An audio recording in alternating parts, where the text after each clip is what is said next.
channel. Karibuni sana to my kitchen, and if you're new here, my name is Kane. Welcome to my kitchen and to my channel. And I post numerous recipes here and on my Instagram, my Twitter, my Facebook, my blog. So in case you're not following me here or on any of those platforms, I will leave a link in the description box for you to follow so that you don't miss out on recipes. And don't forget to subscribe so that you do not miss out on any new recipes. So today we are going to bake. I know you guys love it when I bake. I also love it when I bake. So today we are going to do an orange and yogurt cake, as you can see in the title. So as I have mentioned before, baking is not hard. It's really simple, and all these ingredients here are things you can get either in your house or just outside.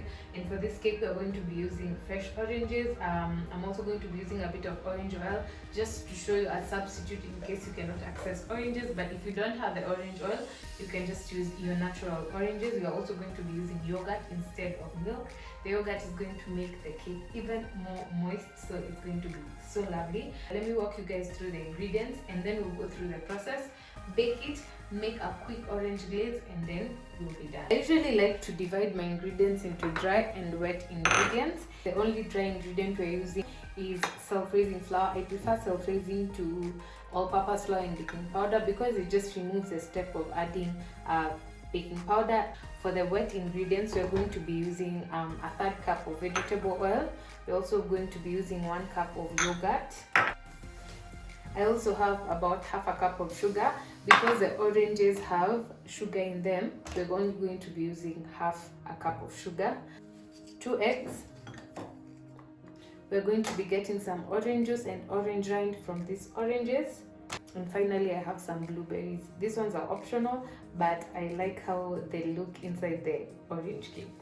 So I want to start by getting some orange rind from these oranges. It's as simple as grating the skin of either an orange, a lime, a lemon, a grapefruit.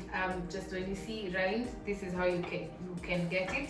So I'm just going to take my grater and get some of it all around, and it just goes into intensifying the flavor of the orange. I'll need about 1 or 1/2 teaspoon, not too much because also you don't want it to be overwhelming. So I'll just grate until I have enough, and then I will also squeeze this orange to get some orange juice. I like to do this fast because after you've squeezed it, it will be really hard to grate. So just start with this.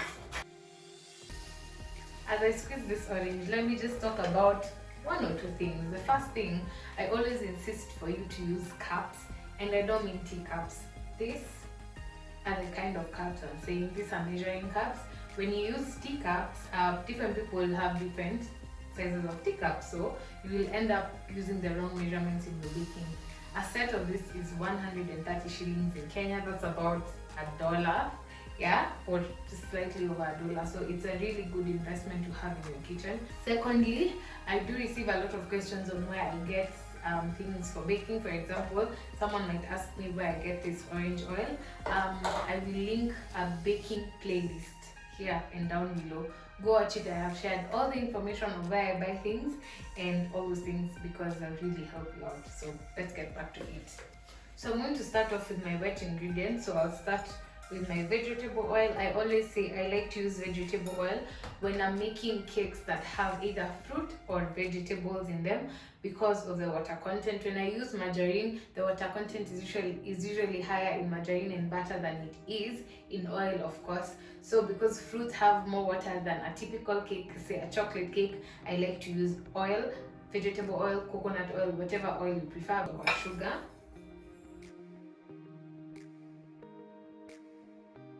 Next up, we're adding in our eggs 1 by 1. So you break in 1 egg.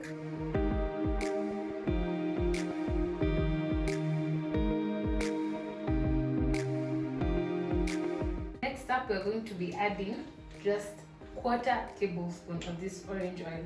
It's very potent. Also, I am also using orange juice and orange rind, meaning the flavor is going to be pretty intense. So I'm just going to use a bit.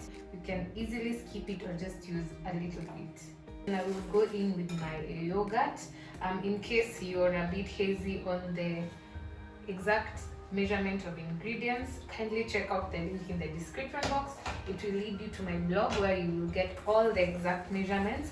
I've just added in my plain yogurt. I'm using plain yogurt. If you do decide to use flavored yogurt, remember that the flavored yogurt has sugar, so you have to reduce the sugar that I have mentioned here. But I would advise you to just use plain yogurt.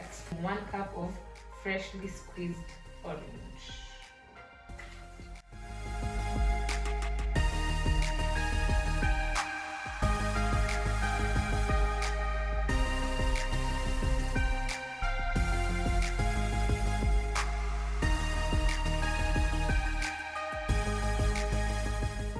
So right now, if you're following this recipe, please preheat your oven because you're going to need it. So preheat your oven. I'm just going to mix these things together until it's well incorporated. If it's a bit lumpy at the end, it's fine. It doesn't need to be smooth. If you keep going, then you'll overmix. You'll end up with a dry ass cake, and nobody wants a dry cake. Lastly, I am going to be adding my blueberries.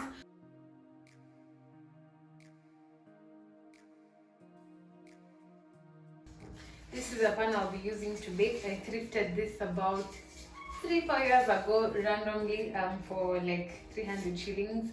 That's like $3 because I thought it was a nice addition. So I'm going to prepare it by applying some oil to the sides.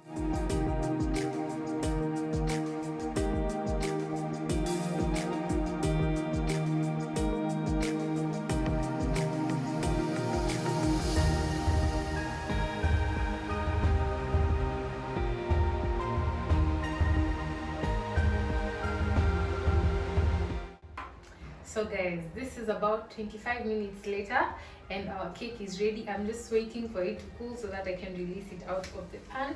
And as it cools down, I want to be making a very quick glaze. So here I have 1 cup of icing sugar.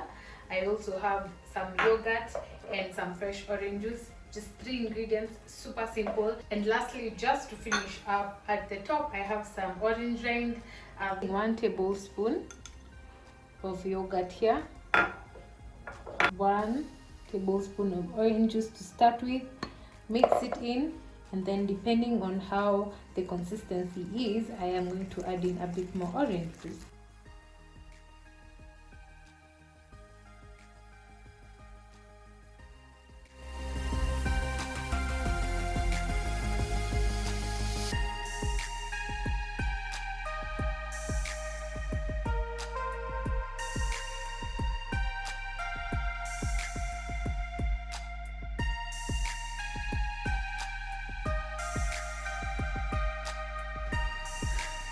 We have come to the end of this video. I am sure you guys can appreciate how easy that was, and I can smell this cake, and let me just tell you guys, it smells amazing. So if you do try this recipe, don't forget to let me know how it goes on my social media platforms in the description box.